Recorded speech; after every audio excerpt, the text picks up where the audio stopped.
I was a member of the UN Secretariat for the Third World Conference on Women in Copenhagen.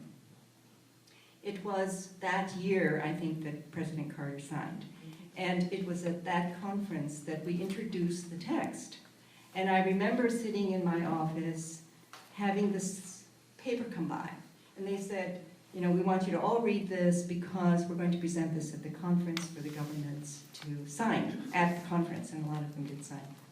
So I read through it, and on the one hand, I had a very heavy, thick policy document, which was going to be the Copenhagen Report or Declaration draft. On the other hand, I had this thin piece of paper called CEDAW. And as I read through it, I thought, why are we doing this when we have this, which is legally binding, and this one is not? Because in my first reading, I felt as though CEDAW was rather elegant. I'm not a lawyer, but I thought it covered enough of the ground. It had anticipated actually a great deal in its definition of discrimination, in its conceptualization of what governments need to do, not only to redress, you know, wrong, but to proactively prevent wrong from happening. All of these things were there. In the health section, I remember thinking it needed a little more on the rights of health workers and things like that. But generally speaking, there it was, legally binding. And if we could get governments to sign that, we would have a really strong instrument. So that was my personal experience with that document.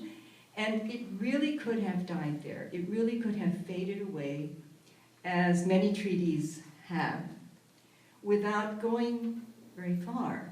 So I have to say that it's an interesting example to me of a treaty process and a UN process that required a social movement to bring it to life. So Botswana, so Unity DAO took CEDAW and contested the law that would have prevented her from giving full citizenship to her children.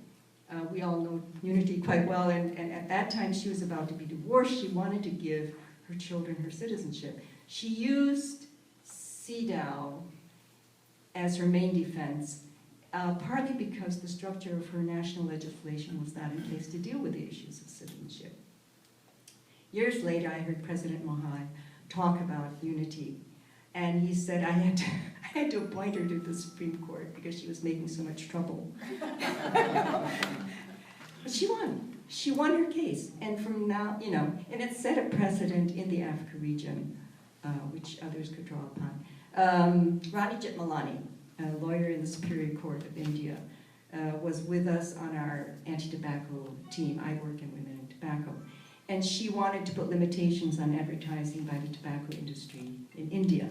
She pulled on a number of human rights instruments and national law, of course, but she also used CEDAW on the argument that women have the right to protection for a safe environment at the workplace and at home.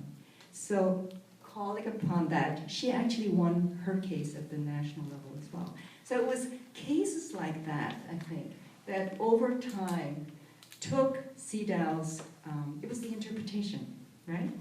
And those of us who have watched the committee of experts, the 23 experts who examine country reports, and who watch the huge delegations of ministers who arrive. Women's minister will arrive with someone who's a specialist in education, in health, in dealing with indigenous peoples, because governments are taking CEDAW very seriously. And in their reporting, they are sitting, the experts are sitting like a tribunal, reviewing the country reports, and CEDAW, as you know, has the highest percentage of compliance of any of the human rights treaties with the recommendations that are made on those treaties. So, I don't know. Does that sort of answer your question? To me, that is the process that the international women's movement has been able to put in